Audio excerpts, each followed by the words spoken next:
속죄함 얻었네. 나 같은 죄인이 용서함 받아서 주 앞에 옳다함 얻음은 확실히 믿기는 어린 양 예수의 그 피로 속죄함 얻었네. 속죄함 속죄함 주 예수 내 죄를 속겠네. 할렐루야 소리를 아파요 함께 찬송하세. 그 피로 속죄함 얻었네. 거룩한 천국에 올라간 후에도 넘치는 은혜의 찬송을 기쁘게 부르는 어린 양 예수의 그 피로 속죄함 얻었네. 속죄함 속죄함 주 예수 내 죄를 속했네. 할렐루야 소리를 아파요 함께 찬송하세. 그 피로 속죄함 얻었네. 우리 조학에 맞춰 묵상 기도드리겠습니다.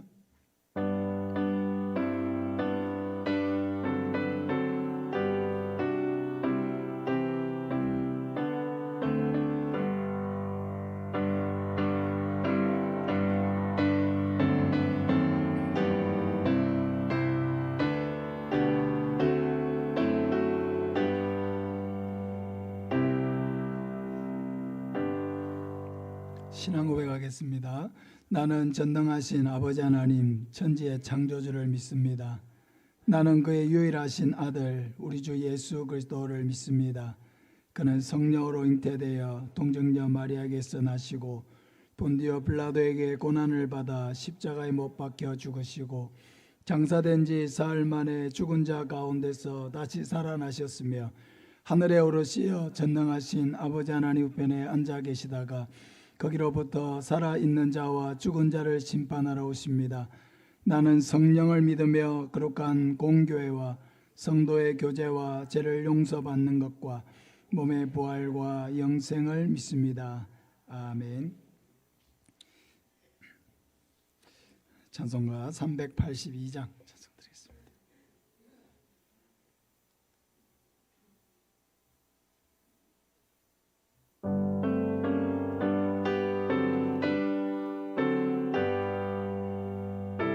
찬송가의 재계자 권사님 기도하시겠습니다.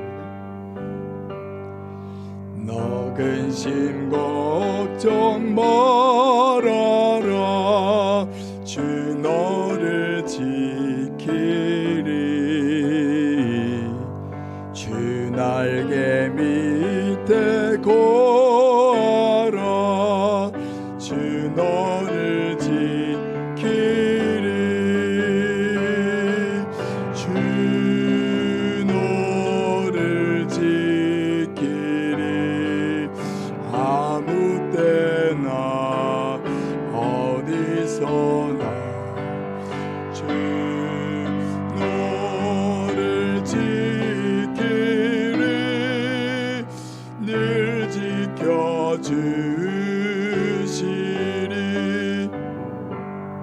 어려워 낙심될 때에 주 너를 지키리. 위험한 일을 당할 때 주 너를 지키리. 주 너를 지키리. 아무 때나 어디서나 주 너를 지키리. 늘 지켜주시리.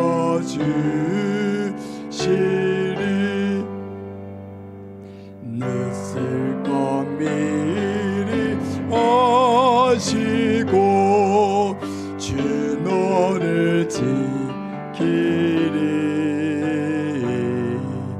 구하는 것을 주시며 주 너를 지키리 주 너를 지키리 아무 때나 어디서나 주 너를 지키리 늘 지켜주시리 어려운 시험 당해도 주 너를 지키리 구주의 품에 거하라 주 너를 지키리 주 너를 지키리 아무 때나 어디서나 주 너를 지키리 늘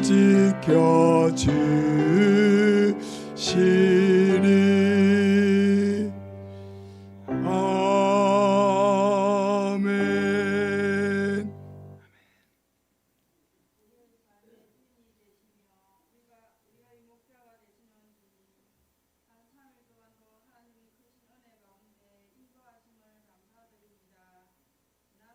오늘 세상 가운데 생활하는 가운데 저희들의 생각을 앞세우고 마음과 행동으로 주님의 영광을 가리울 때가 얼마나 많았습니까?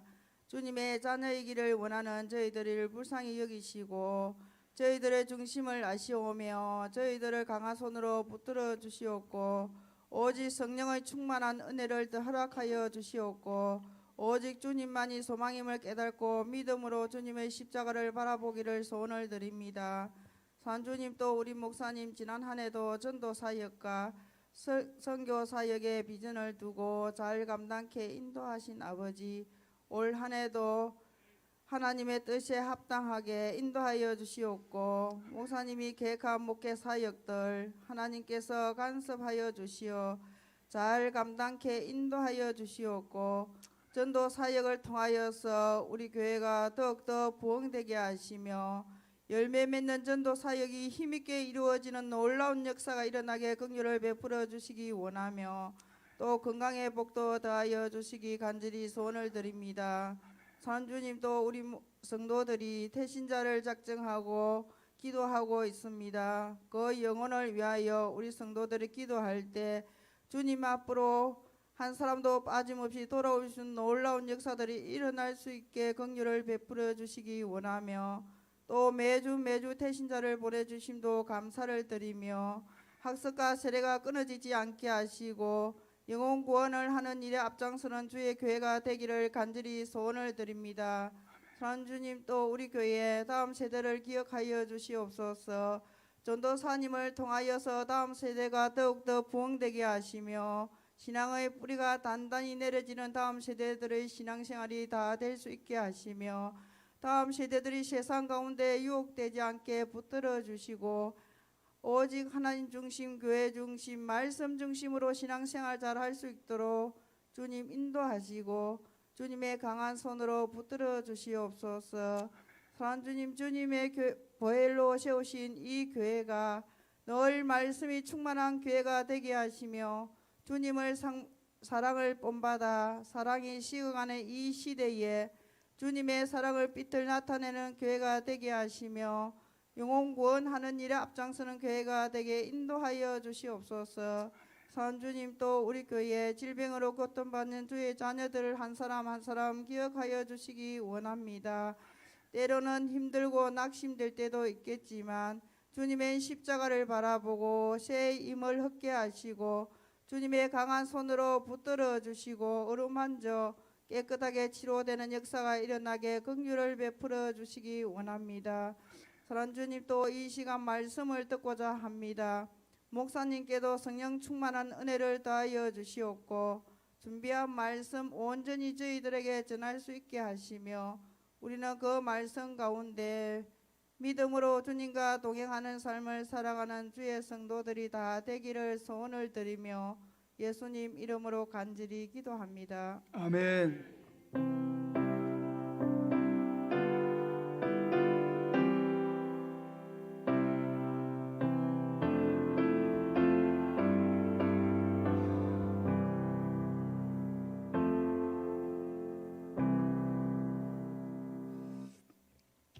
하나님 우리에게 주시는 말씀은 요한복음 9장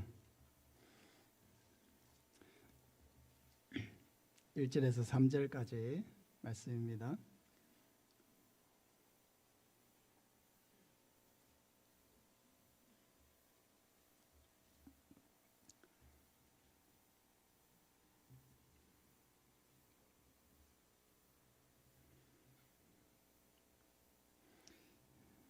요한복음 9장 1절에서 3절까지 우리 한 목소리로 같이 읽겠습니다.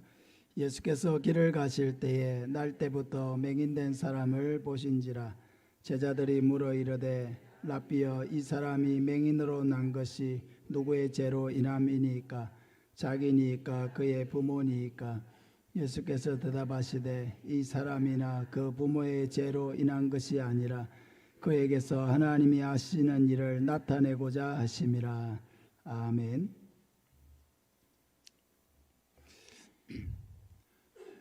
두 가지를 조심해야 합니다 라는 제목으로 말씀을 전하겠습니다. 우리가 이 땅을 살면서 두 가지를 꼭 조심을 해야 합니다. 하나는 우리가 다른 사람의 삶에 심각한 상처를 주는 일을 조심을 해야 하고, 또 하나는 다른 사람이 나에게 상처를 줄 때 어떻게 반응을 하느냐 하는 것에 있어서 조심을 해야 합니다. 이 두 가지 문제를 적절하게 잘 하지 못하면 많은 문제를 만들 수가 있습니다. 이 두 가지를 우리가 잘 생각해야 되는 이유는 이 두 가지 문제가 늘 우리의 삶에서 일어날 수가 있고, 또 이 두 가지 문제에서 우리는 자유로울 수가 없기 때문입니다. 오늘 말씀을 통해서 우리가 주의를 받고 또 이 조심해야 될 것을 기억하면서 상처 주지 않고, 또 상처를 받는 일이 있더라도 그것이 우리의 마음 깊이 새겨지는 상처가 되지 않아서 우리가 모두 건강한 삶을 살 수 있는 저와 여러분 되시기를 바랍니다. 우리가 조심해야 될 첫 번째는 우리가 사람을 함부로 판단하고 정죄하는 죄입니다. 1절 2절을 우리 다시 한번 더 읽겠습니다. 예수께서 길을 가실 때에 날 때부터 맹인된 사람을 보신지라. 제자들이 물어 이르되 랍비여, 이 사람이 맹인으로 난 것이 누구의 죄로 인함이니까? 자기니까 그의 부모니까? 예수님께서 제자들과 길을 가셨습니다. 그런데 길 옆에 누가 있었습니까? 맹인이 있었습니까? 그렇죠. 어떤 맹인이 있었습니까? 여러분, 우리가 길을 갈 때에 맹인이 한 사람이 있는 겁니다. 그런데 이 사람이 날 때부터 맹인인 것을 어떻게 압니까? 어떻게 압니까? 날 때부터 맹인이 아닐 수도 있잖아요. 사고로 인해서 맹인이 됐을 수도 있잖아요. 그런데 날 때부터 맹인인 것을 어떻게 알 수 있습니까? 그래서 우리는 이 제자들과 이 맹인의 만남이 처음 만난 것은 아니다. 이 제자들은 이미 맹인을 알고 있었고 이 맹인에 대한 사전 지식을 가지고 있었다는 것을 알게 되는 거죠. 저 맹인은 어떤 맹인이다? 날 때부터 맹인인 사람이고 늘 제자리에서 구걸하고 있던 사람이었는데 길을 가면서 이제 예수님께 이 질문을 이제 우리가 그럴 때 있잖아요. 늘 평소에는 그냥 지나치다가 어느 날 갑자기 물어봐야 되겠다. 예수님께 여쭤봐야 되겠다. 그런 생각이 들었던 것입니다. 그런데 문제가 무엇이냐? 맹인을 보았는데 그 맹인을 보면서 그냥 보지 못하는 장애를 가진 사람으로 보지 않고 맹인을 보는데 죄인으로 해석했다는 것입니다. 이게 문제인 거예요. 누굴 봤는데요? 맹인을 봤어요. 그냥 앞을 보지 못하는 그냥 우리와 똑같은 인격을 가진 사람인데 그런 인격을 가진 사람인데 그냥 앞을 보지 못하는 시각장애를 가진 사람인데 해석을 어떻게 했느냐? 죄인으로 해석을 했다는 겁니다. 이게 바로 이 제자들이 저지른 잘못입니다.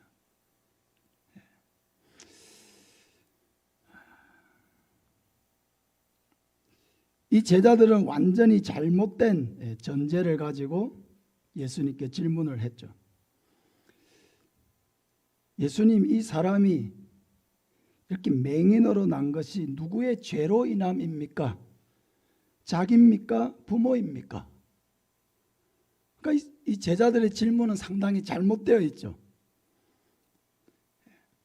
죄의 결과 이 맹인으로 태어난 것이 그냥 태어나니까 장애를 가지고 태어났구나, 아이고 안 됐다, 이런 게 아니고 장애를 가지고 태어났는데 부모가 죄를 지어가지고 이렇게 태어난 거야. 아니면 이 사람이 죄를 지어서 이렇게 태어난 거야. 그러니까 죄의 결과로서 이렇게 태어났다. 다시 말하면 죄인이다.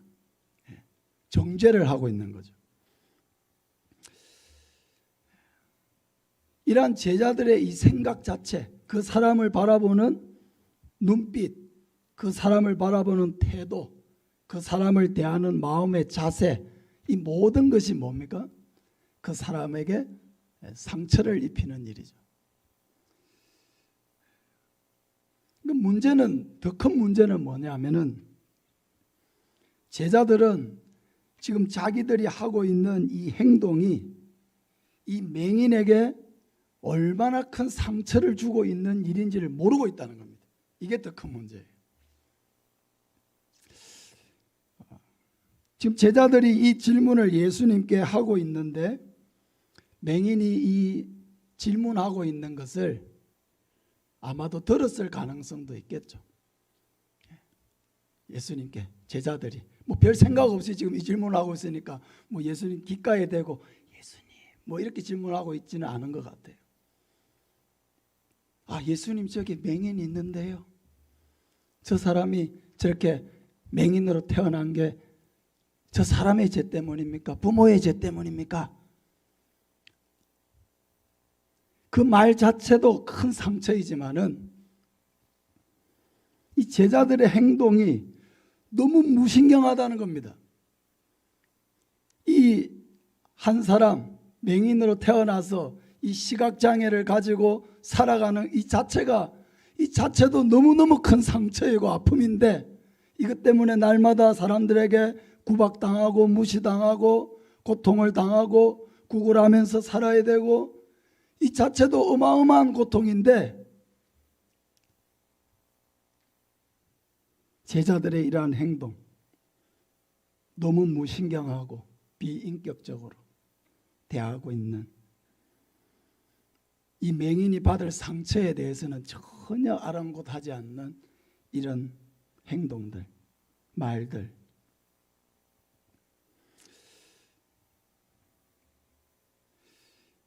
우리가 살아가면서 이런 일들이 얼마나 많을까, 이것을 생각해 보아야 합니다. 나는 그냥 뭐 아무 생각 없이 했습니다. 나는 뭐 그 사람이 뭐 상처 주려고 한 행동은 아닙니다. 그 사람에게 뭐 아픔 주려고 한 거 아닙니다. 그냥 뭐 저는 뭐 별 뜻 없이 했습니다. 우리 그렇게 생각할 수 있어요. 그럼 제자들도 마찬가지예요. 그냥 자기 마음속에 떠오른 생각을 얘기한 것이고요.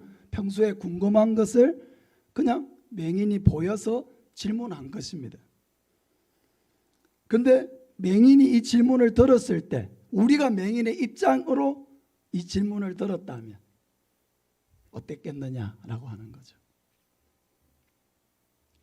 그래서 우리는 이것을 참 조심해야 합니다. 내가 하는 말, 내가 하는 행동, 이런 것들이 다른 사람에게 상처 주지 않을까. 내가 그런 의도를 가지지 않았기 때문에 나는 무죄한 것인가? 그렇지 않다는 것입니다. 자, 두 번째로 우리가 조심해야 되는 것은 이제 반대 상황입니다. 맹인의 입장에서 되어보는 것입니다. 다른 사람이 주는 상처에 대해서 우리의 반응을 조심해야 합니다. 여러분, 우리가 이제 맹인의 입장이 한번 되어보는 겁니다. 맹인의 입장에서 세상은 우리를 좀 기분 좋은 말을 해주기를, 사람들이 이렇게 나에게 막 기분 좋은 말, 여러분 오늘 하루 살면서 내가 아주 듣기 좋은 말 여러분 몇 번 들었습니까? 아주 나를 기분 좋게 해주는 그런 말들.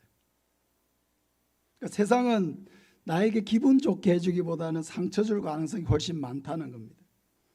세상은 우리를 칭찬하기보다는 깎아내리거나 무시할 가능성이 더 많습니다. 세상은 우리를 존중하기보다는 우리를 함부로 대할 가능성이 높습니다. 그래서 우리는 이 세상을 살면서 상처받을 가능성이 높습니다. 이 세상을 산다는 것은요, 상처받을 준비를 하고 살아야 돼요. 상처받을 준비를 하고 살아야 돼요.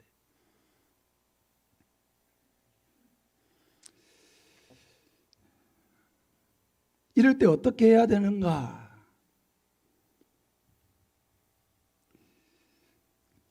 맹인의 상황에서 한번 생각을 해본다면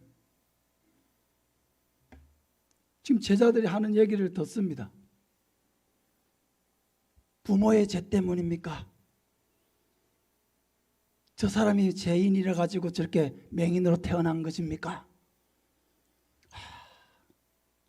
내가 지금 이 앞도 못 보는 이런 처지로서 사는 것도 지금 얼마나 고달프고 힘들고 어려운데 어떻게 사람들은 저렇게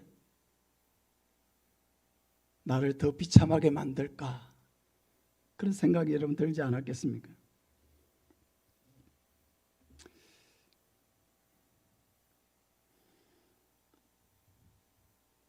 제자들의 인식이 이 맹인도 같은 인식을 가졌다고 한다면은 사회적인 인식이 다 그렇고 맹인 자신도 죄 때문이구나 라고 생각을 했다면 어땠을까요? 맹인도 같은 문화적 환경 속에서 그런 똑같은 인식을 가졌다고 한다면 부모에 대한 원망이 엄청 많았겠죠. 자기는 날 때부터 맹인이니까 자기가 죄를 지어서 맹인으로 났다 이렇게 생각하기보다는 우리 부모의 죄가 많아가지고 내가 이렇게 태어났다 이렇게 생각하기가 더 쉬웠겠죠. 그러니까 우리 부모가 무슨 죄를 이렇게 많이 지어가지고 내가 이렇게 몹쓸 이런 장애를 가지고 내가 태어났을까? 그러니까 어릴 때부터 얼마나 부모를 원망하는 마음이 많았을까요? 하나님을 원망하는 마음도 많았을 것 같아요. 왜 하나님 나에게 이런 장애를 주셔서 저런 비참한 말을 듣게 하십니까?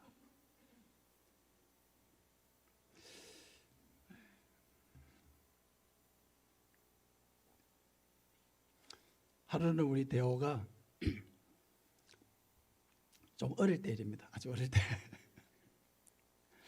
형아가 자기를 못생겼다 해가지고 많이 삐진 거예요.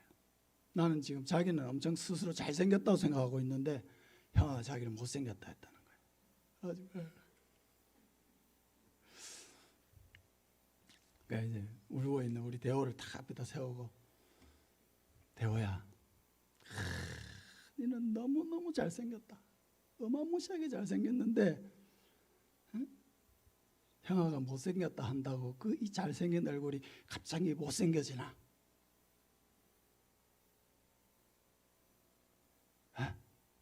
갑자기 못생겨지나? 똑같다. 형아가 그 말을 할 때도 너무 잘생겼고 그 이전에도 너무 잘생겼다. 다른 사람이 그 말을 한다고 해서 바뀌는 게 하나도 없다. 너는 진짜 잘생겼다. 다시 제가 이렇게 확인을 해준 후에야 미소를 되찾았습니다.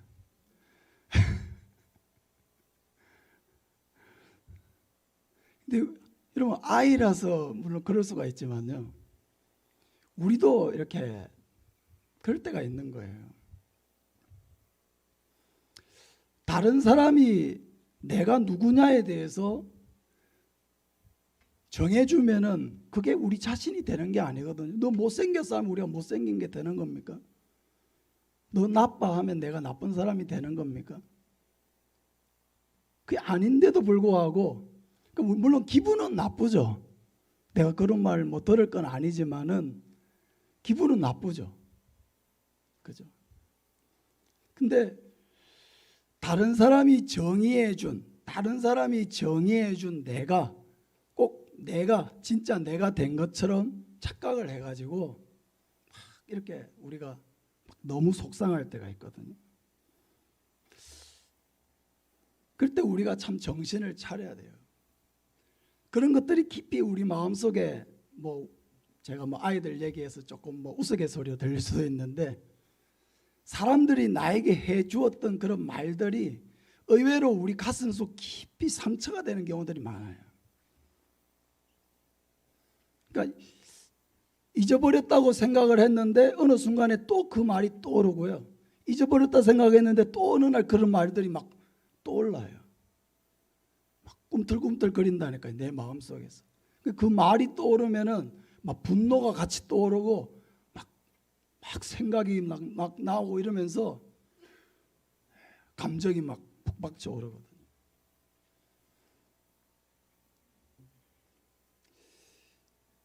그럴 때 우리가 참 조심을 해야 합니다. 그때 우리가 이 예수님의 말씀을 참 떠올려야 돼요. 이 말씀이 너무너무 소중한 말씀이에요. 이 3절 말씀이에요. 우리 같이 한번 읽겠습니다. 예수께서 대답하시되 이 사람이나 그 부모의 죄로 인한 것이 아니라 그에게서 하나님이 하시는 일을 나타내고자 하심이라.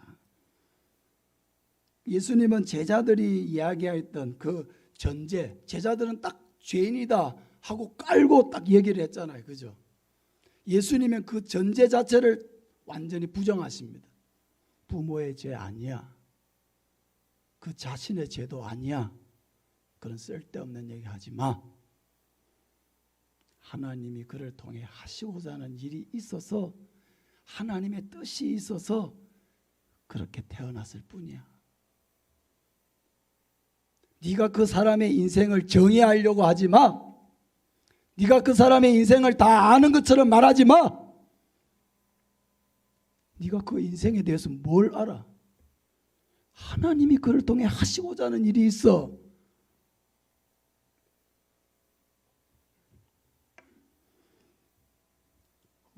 너무너무 놀라운 말씀입니다.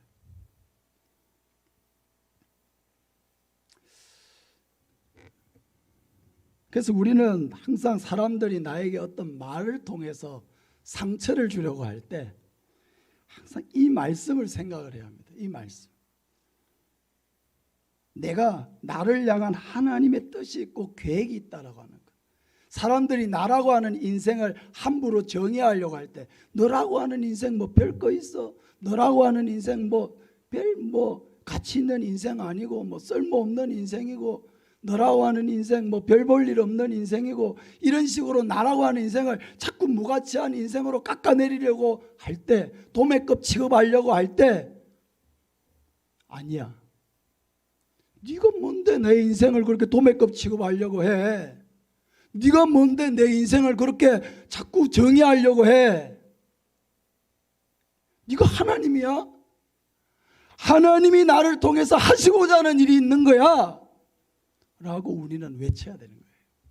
누구에게? 우리 자신에게 외치는 거예요.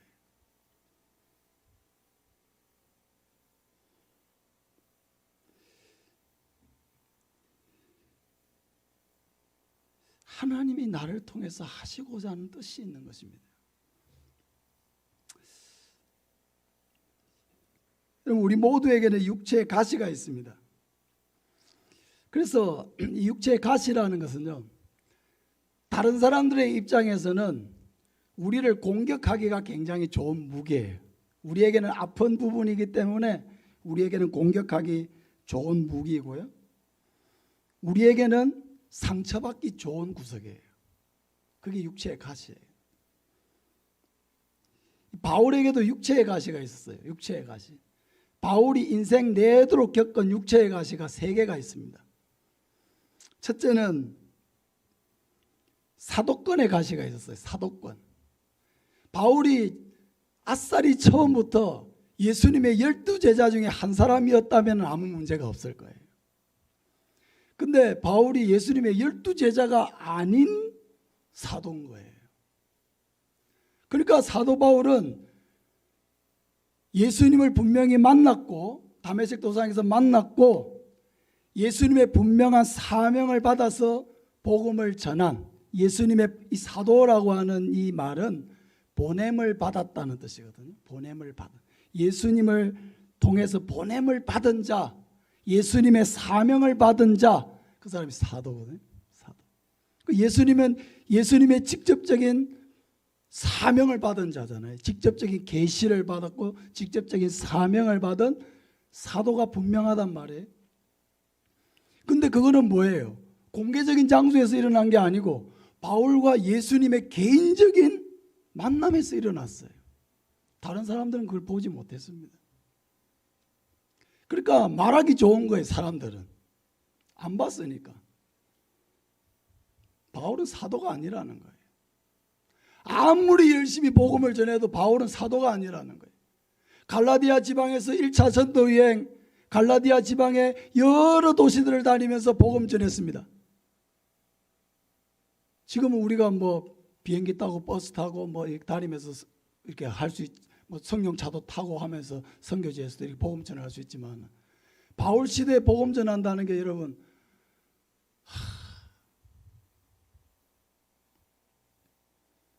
굉장히 그 어려운 시간들 이렇게 해가지고 그 1차 전도여행을 마치고 돌아왔는데 다 그 거짓 선지자들, 거짓 선생들이 와가지고 다 이렇게 마귀같이 이렇게 하는 말이, 바울은 사도도 아니야. 사도 제대로 된 사도도 아니야. 12제자도 아닌데 무슨 사도야. 그냥 자칭 사도야. 자칭 사도. 이렇게 되니까 어떻습니까 여러분? 바울이 사도가 아니게 되면 어떻게 되는 겁니까? 그가 전한 복음이 어떻게 되는 거예요? 복음도 완전히 다 무너져 버리는 거예요. 바울이 왜 편지에서 그렇게 내가 예수 그리스도로 말미암아 세움을 받은 사도라고 하는 것을 왜 그렇게 강조하느냐? 사도권이 무너지면요, 그가 열심히 전했던, 생명을 다해서 전했던 복음도 다 무너져 버리기 때문이에요. 그래서 그가 전한 그 복음의 권위를 세우기 위해서 그는 끝까지 자기의 사도권을 주장했던 거예요. 그러나 평생에 그는 이 사도권의 문제로 싸워야 했습니다. 사도권의 문제로. 가시 중에 하나죠. 바울의 가시였죠. 또 하나는 이 질병의 가시가 있습니다. 질병의 가시. 가장 크게 이제 바울에게 있었던 이제 가시로 이렇게 주장되는 게 두 가지예요. 간질하고 안질이에요. 간질은 우리 잘 알듯이 이 발작 증세 있잖아요. 발작을 일으킨 게 간질이거든요. 초대 이제 교부들 중에 이런 바울이 이런 간질을 앓고 있었다고 이제 주장하는 분들이 있습니다. 그러니까 우리 한번 생각해 보세요. 사도 바울이 이렇게 회당에서 복음 전하다가 갑자기 막 뒤집어져 가지고 막 발작 일으키고 막 눈이 막 돌아가고 막 거품을 일고 막 이렇게 하는 거예요. 복음 전파에 방해가 되겠습니까? 도움이 되겠습니까? 말씀 듣다가 이러면 다 도망가지 않겠습니까? 저런 사람이 무슨 뭐 사도냐 이러면서. 그런데도 고쳐주지 않으셨어요. 하나님께서. 여러분 잘 알다시피 내 은혜가 내게 족하도다 이렇게 하셨잖아요. 사도 바울이 기도해가지고요 사람도 살아났죠. 유두고 죽었다 살아났죠. 많은 병자들이 고침을 받았죠. 근데 정작 바울의 병은 고쳐주지 않았어요. 평생의 가시로 남겨두셨어요. 왜? 그걸 통해서 하나님 앞에 겸손하게 끝까지 의지하도록 하셨어요. 또 안질. 이게 바울이 처음 예수님을 만났을 때 예수님이 너무 빛보다 밝은 빛으로 오셔가지고 3일 동안 앞을 보지 못했거든요. 그것 때문에 이제 3일 후에 이제 다시 보게는 됐지만 그때부터 이제 아주 심각한 안질을 앓게 되었다. 이제 거기에 대한 이제 근거 이제 구절이 이제 갈라디아서에 보면은 이제 너희가 할 수만 있었다면 너희의 눈이라도 빼어서 나에게 주었으리라 이런 표현이 나와요. 그래서 이제 갈라디아 성도들이 바울을 보니까 너무 심각한 안질을 앓고 있으니까 너무 이제 바울이 이제 사랑하는 마음에 할 수만 있었으면 자기 눈을 빼서 이제 바울에게 주고 싶을 정도였다. 이제 그런 표현으로 생각을 해서 바울이 이제 안질을 앓고 있었을 거다. 그러니까 바울이 이런 심각한 안질을 앓고 있으니까 늘 충혈되어 있죠. 이런 생각을 해보세요. 막 눈곱 껴 있죠. 눈이 잘 안 보이니까 저도 이게 안경 잘 안 끼고 막 이러면 이제 여기서는 좀 낫네요. 강대상 올라가면 뒤에 화면이 글자 잘 안 보이거든요. 안경 잘 안 끼면은 이렇게 보려고 하면 막 인상을 이렇게 막 써야 되거든요. 그러니까 이런 것들이 이제 바울에게는 복음 전하는데 참 가시가 될 수가 있죠. 바울이 키도 작고 얼굴도 뭐 그렇게 외모도 잘생기지 못했다 그래요. 그래도 우리 교회에서 저나 전도사님은 조금 생겼잖아요. 그렇게 뭐 앞에 섰을 때 뭐 영 아니다 좀 이런 정도는 아닌데 바울은 좀 우리 그 초대 그 학자들에 의하면 영 좀 못생겼대. 외모가. 예수님도 흠모할 만한 게 없었다 그랬잖아요. 이렇게 우리가 흠모한다는 것은 딱 보면은 얼굴만 봐도 야, 참 너무 잘생겼다. 이런 예수님도 그런 모습이 없으셨다는 거예요. 죄송합니다. 저도 거울 볼 때마다 반성하고 있습니다. 또 바울은 이제 또 가시가 뭐냐면요. 말을 그렇게 시원스럽게 잘하는 그런 명설교자는 아니었다는 거예요. 글을 쓰면은 글은 아주 명문장이고 글은 아주 명필인데 글은 너무 논리적이고 너무 아주 뭐 대문장가인데 말은 그렇게 막 잘하지 못했다는 거예요. 그 근거가 이제 고린도후서 10장 10절에 있어요. 그들의 말이 그의 편지들은 무게가 있고 힘이 있으나 그가 몸으로 대할 때는 약하고 그의 말도 시원하지 않다 하니 이게 바울을 비판했던 내용이거든요. 그러니까 편지로 받으면은 막 너무 논리적이고 막 이런데 무게가 있고 막 이런데 몸으로 이렇게 대할 때 얼굴을 대하고 이렇게 할 때는 너무 약해 보이고 사람이 아파 보이고 말도 시원하지 않다는 거예요. 뭘 시원시원하게 막 말하지 못하고 막 이 말이 이렇게 명연설가가 아니었다는 거예요. 명설교가가 아니었다는 거예요. 그러니까 이런 비판을 받은 거죠. 바울도. 이 고린도 후서에 이런 편지가 이런 기록되어 있다는 건 뭐예요? 고린도 교회에서 받은 비판이에요. 고린도 교회가 어떤 교회입니까? 바울이 1년 6개월을 머물면서 사역하면서 개척한 교회잖아요. 바울이 여러 교회를 개척했지만 에베소 교회에서 3년 사역했고요. 그 다음에 오래 있었던 곳이 고린도 교회입니다. 고린도 교회. 바울의 사역 기간 중에서는 두 번째로 오래 있었던, 두 번째로 열정을 쏟았던 교회가 고린도 교회인데 거기에서 바울을 이렇게 했다는 거예요. 그러니까 바울이 얼마나 마음이 아픕니까? 그러니까 바울은 이런 것들 때문에 사역 내내 공격을 받았고 자기가 세운 교회로부터도 핍박을 받고 어려움을 겪었다는 것입니다.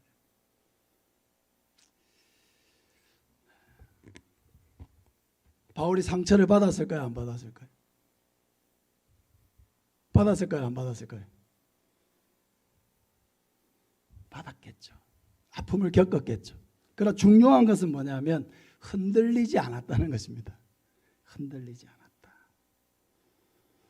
디모데후서 1장 1절 우리 같이 한번 읽겠습니다.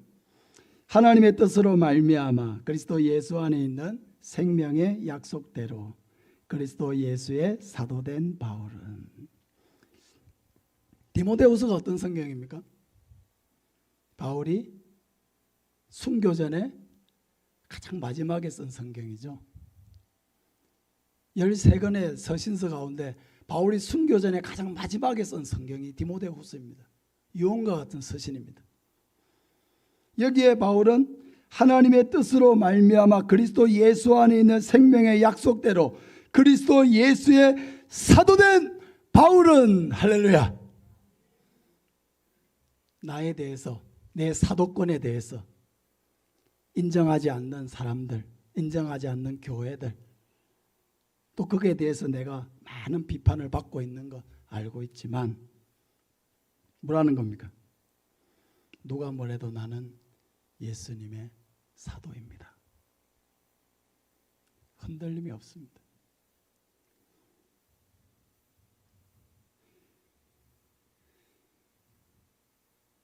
예수 그리스도께서 자기를 사도로 세우셨다라고 하는 이 정체성에서 조금도 흔들림이 없었습니다. 그리고 그런 마지막까지 이 사명을 완수하는 데 있어서 사람들의 공격, 사람들의 상처 전혀 흔들리지 않았습니다. 아픔은 있었겠죠. 그 아픔이 바울을 흔들어 놓지는 못했습니다. 디모데후서 4장 6절 7절 우리 같이 한번 읽겠습니다. 전제와 같이 내가 벌써 부어지고 나의 떠날 시각이 가까웠도다. 나는 선한 싸움을 싸우고 나의 달려갈 길을 마치고 믿음을 지켰으니. 바울은 이제 나의 떠날 시각이 가까웠도다. 순교가 임박해 오고 있음을 직감하고 있습니다. 그러나 이제 뭡니까? 나는 선한 싸움을 싸우고 나의 달려갈 길을 마치고 믿음을 지켰다고 고백을 하고 있습니다. 이게 놀라운 거죠. 여러분, 우리가 신앙생활을 하면서 난 상처 이제 앞으로 상처 안 받을 거야, 그렇게 할 수 없어요. 상처 받을 것입니다. 세상 속에서도 받을 수 있고요, 가정에서 받을 수도 있고요, 교회 안에서도 받을 수 있습니다. 중요한 것은 흔들리지 않는 것입니다. 나라고 하는 사람, 예수 그리스도께서 나를 사랑하시고 나를 하나님의 자녀로 불러주신 것, 아무리 사람들이 나를 상처 줘도 흔들리지 않습니다.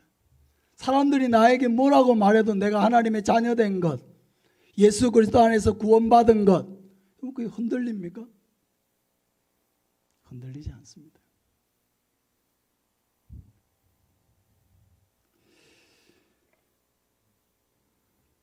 다른 사람이 나에 대해서 아무리 무시하고 깎아내리고 너 무가치한 존재야, 너라고 하는 존재 뭐 그렇게 중요한 존재야, 나에 대해서 도매금으로 취급하고 함부로 말하고 나의 인생에 대해서 함부로 정의하려고 하는 그런 사람들을 만나더라도 여러분 흔들리지 마시기 바랍니다. 그런 사람들은 있어요. 언제든지 우리 곁에 있습니다. 중요한 것은 내가 흔들리지 않는 것입니다. 그런 사람들을 다 우리가 어떻게 바로잡을 수는 없어요. 내가 흔들리지 않는 게 중요한 것입니다. 이 세상이 뭐 다 우리가 천사가 되지 않는 한은 우리가 뭐 어떻게 하겠습니까? 내가 흔들리지 않는 게 중요한 거예요. 나라고 하는 인생을 올바로 정의해 주시는 분은 누구예요? 하나님밖에 없습니다. 나라고 하는 인생의 가치를 올바로 매겨주실 수 있는 분은 하나님밖에 없습니다. 내 인생의 사명을 부여하시는 분은 하나님밖에 없습니다. 내가 살아야 될 이유를 분명히 알고 계시는 분은 하나님밖에 없습니다. 사람들이 왜 내가 살아야 될 이유와 살지 말아야 될 이유를 사람들이 왜 말하도록 내버려 둡니까?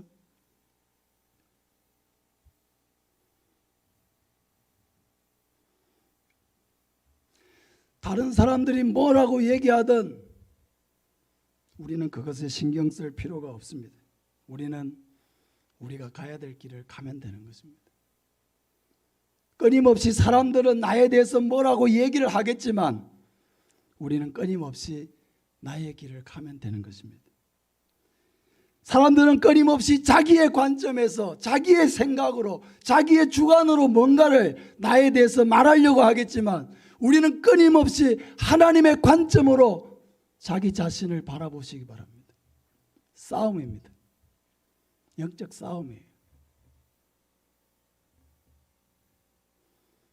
그래서 우리도 바울과 같이 흔들리지 않아야 돼요. 아무리 바울의 사도권을 흔들어 놓으려고 해도 흔들리지 않았잖아요. 바울이 끝까지. 우리도 하나님의 자녀된 정체성에서 흔들리지 마시기 바랍니다.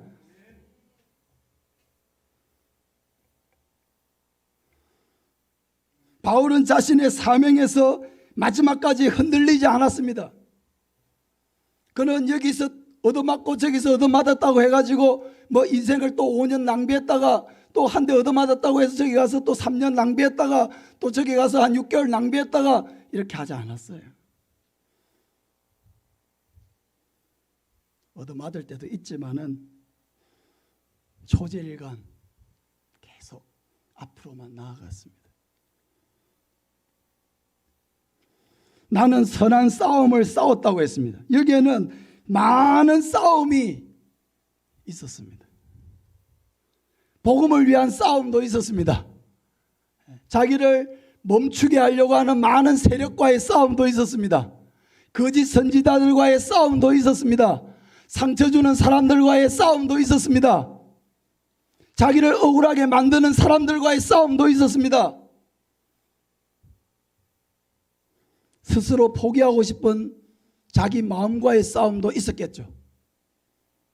그러나 나는 선한 싸움을 싸우고 어떻게 했습니까? 포기하지 않았습니다. 나의 달려갈 길을 어떻게 했습니까? 마치고 할렐루야. 믿음을 어떻게 했습니까? 지켰으니 할렐루야. 여러분 선한 싸움을 싸우시기 바랍니다. 달려갈 길을 끝까지 달려가시기 바랍니다. 믿음을 끝까지 지키시길 바랍니다. 하나님도 이것을 원하실 것입니다. 이렇게 할 때 우리를 위해서 기다리는 것이 무엇입니까? 바로 의의 면류관. 바로 이렇게 끝까지 달린 자를 위해서 의의 면류관이 예비되어 있다 했습니다.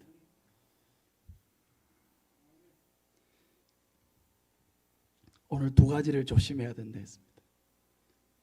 두 가지를 조심합시다.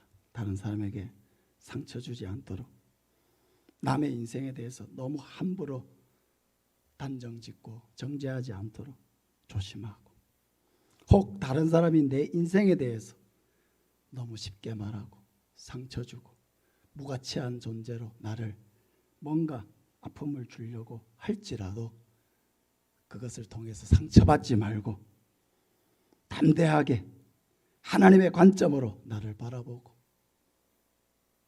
하나님 안에서 내 존재가 얼마나 소중한지를 이해하고 우리에게 주어진 싸움을 끝까지 싸워나가고 달려갈 길을 끝까지 달려가고 끝까지 믿음을 지켜나가는 저와 여러분 되시기를 예수님의 이름으로 축복합니다. 기도하겠습니다. 사랑하는 아버지 하나님, 감사드립니다.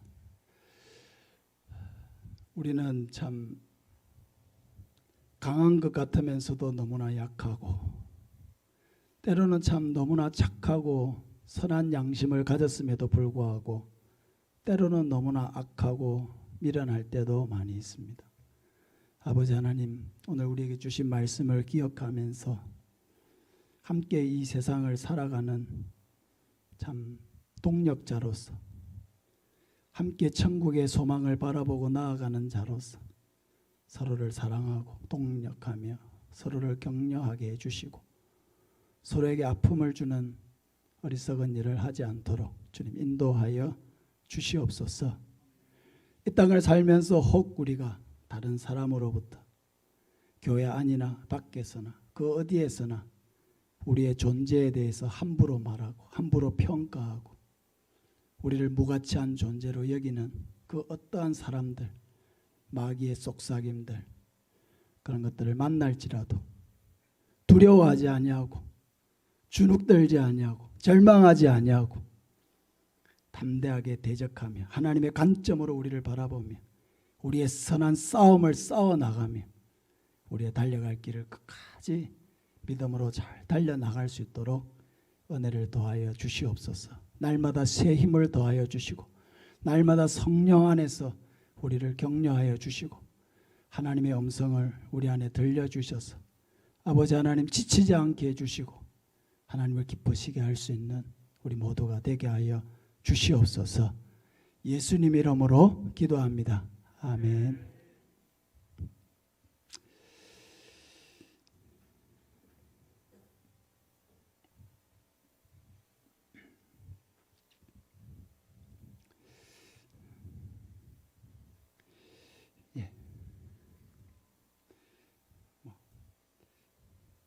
태신자 작정한 분들을 위해서 이제 중요한 것은 계속 기도하는 것입니다. 작정만 해놓고 있으면 안 되고요. 이제 계속 그 영혼들을 매일매일 이렇게 제일 잘 보이는 곳에 두고 계속 새벽마다 기도하시고 새벽에 못 나오면 또 낮에 와서 기도하고 또 집에서도 기도하고 아침에도 기도하고 저녁에도 기도하고 그렇게 해서 계속 하루에도 몇 번 그 이름들을 잘 보이는 곳에 두고 계속 영혼들을 위해서 간절히 기도하시기를 바랍니다. 홈페이지 제작을 위해서 우리 기관별로 구역별로 사진 촬영하는 거 우리 기관장님들 구역장님들 생각하셔서 이렇게 준비하셔서 3월 안에 그렇게 촬영해 주시면 감사하겠습니다. 주님 가르치신 기도로 마치겠습니다. 하늘에 계신 우리 아버지여, 이름이 거룩히 여김을 받으시오며 나라가 임하시오며 뜻이 하늘에서 이루어진 것 같이 땅에서도 이루어지이다. 오늘 우리에게 일용할 양식을 주시옵고 우리가 우리에게 죄 지은 자를 사하여 준 것 같이 우리 죄를 사하여 주시옵고 우리를 시험에 들게 하지 마시옵고 다만 악에서 구하시옵소서. 나라와 권세와 영광이 아버지께 영원히 있사옵나이다. 아멘.